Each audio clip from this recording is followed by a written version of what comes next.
क्या आपने ब्लडी मेरी का नाम सुना है? मैंने तो बहुत सुना है। तो चलिए आइए आज उस ब्लडी मेरी के बारे में अपन जानते हैं कि उसने अपने जीवन में क्या क्या काम किए हैं। तो दरअसल वहाँ के लोग बताते हैं कि ब्लडी मेरी मरने से पहले भी बहुत ज़्यादा हॉन्टेड थी, क्योंकि वो अपने घर में काला जादू करती थी और वहाँ के बच्चों की बलि चढ़ा देती थी वहाँ के शैतान को चढ़ाने के लिए। तो ये बात गाँव वालों को पता चली, तो उन्होंने ब्लडी मेरी को एक पेड़ से बांध दिया और उसमें आग लगा दी। तो ब्लडी मेरी ने जलते हुए बोला कि अगर कोई भी शीशे के सामने 3 कैंडल रख के मेरा नाम 3 बार लेगा, ब्लडी मेरी ब्लडी मेरी ब्लडी मेरी, तो मैं उसको मार दूंगी और ये सदियों तक चलेगा।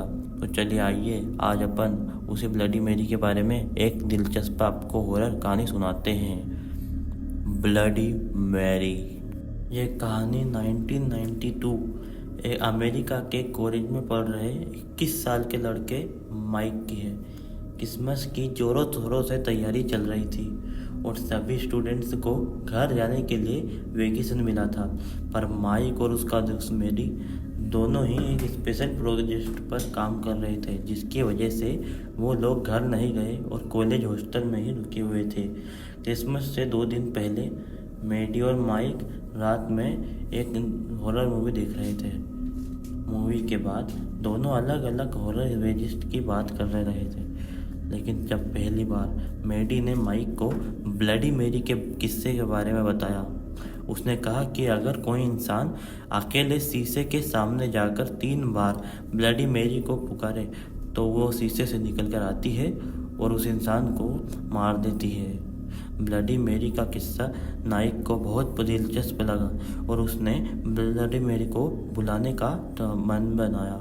उसने देर रात बाथरूम में जाकर शीशे के सामने 3 बार ब्लडी मेरी का नाम पुकारा, ब्लडी मेरी ब्लडी मेरी ब्लडी मेरी।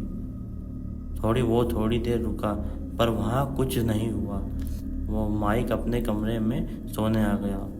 रात में सोते हुए माइक को एक सपना आया कि वो एक बहुत बड़े समुद्र में अकेला खड़ा था और उसके आसपास दूर दूर तक कोई नहीं था, लेकिन पानी की रिफ्लेक्शन में उसे किसी औरत की परछाई दिखाई दी।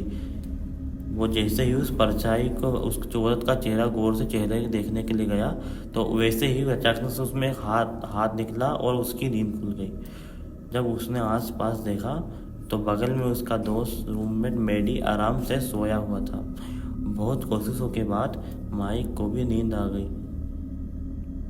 अगले दिन सुबह जब माइक बाथरूम में गया तो उसने देखा कि उस शीशे पर एक क्रैक है और उस क्रैक में से खून निकल रहा था। यह देखकर वो काफ़ी ज़्यादा घबरा गया।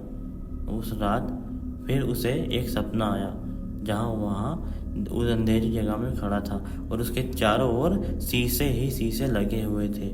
उसके कानों में अपनी ही आवाज़ बार बार गूंज रही थी,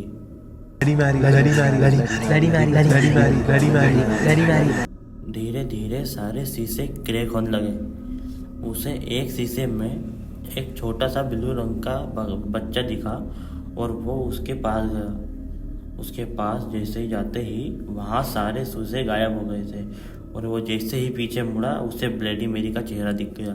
वो वहाँ ब्लडी मेरी थी। यह देखकर उसकी नींद वापस से खुल गई और उसने घबरा कर अपने दोस्त मेडी को नींद से जगाया और माइक ने उसके साथ हुआ सारा पूरा किस्सा बताया, लेकिन मेडी को बिल्कुल भी यकीन नहीं हो रहा था और उसने माइक से कहा कि ये सब एक बस कहानी है। और पर माइक के बहुत कहने पर उन्होंने उस रात को ब्लडी मेरी को वापस बुलाने का, उससे माफ़ी मांगने का प्लान बनाया। इस बार उन दोनों ने ब्लडी मेरी को बुलाने के लिए पूरे रिचुअल को फॉलो करते हुए ब्लडी मेरी को 3 बार आवाज़ लगाई, पर कोई भी आवाज़ नहीं आई, कुछ भी नहीं हुआ। फिर मेडी बाथरूम से बाहर निकला और माइक को अकेले ही उसे बुलाने को कहा। बहुत हिम्मत करके जब माइक को ब्लडी मेरी को 3 बार आवाज़ दी, तब भी कुछ नहीं हुआ। मेडी बाहर से बोलने लगा कि माइक बहुत ज़्यादा सोच रहा है और ये सब सिर्फ एक कहानी है, पर तभी दरवाजे के नीचे से एक कैंडल की लाइट ज़ोर ज़ोर से ब्लिंक करने लगी थी। मेडी को थोड़ा अजीब लगा, पर उसने तुरंत माइक से पूछा कि वो ठीक है कि नहीं। माइक इतना डर गया था कि उसके मुंह से कुछ आवाज़ें नहीं निकल रही थी। और तब पूरी तरीके से कैंडल बंद हो चुकी थी और तभी शीशे के सामने से उसे ब्लडी मेरी दिखी और वो बहुत ज़ोर से चीखा। मेडी उसे चीख चुन कर बेहद घबरा गया और उसने दरवाज़ा खोलना बहुत कोशिश की, लेकिन दरवाज़ा खुल ही नहीं रहा था।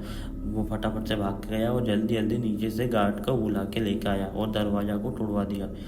जब दरवाज़ा खुला तो मेडी ने देखा कि उस शीशा टूटा हुआ पड़ा था और माइक का सर बाथरूम के सिंक में पानी में डूबा हुआ था।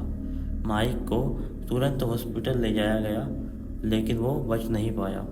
मेडी उसकी मौत के लिए अपने आप को जिम्मेदार मानता है और ब्लडी मेरी का नाम तक अपनी जुबान पे नहीं ले पाता है। तो यही कहानी थी ब्लडी मेरी की। आप लोगों को कैसी लगी हमको ज़रूर कमेंट में बताना।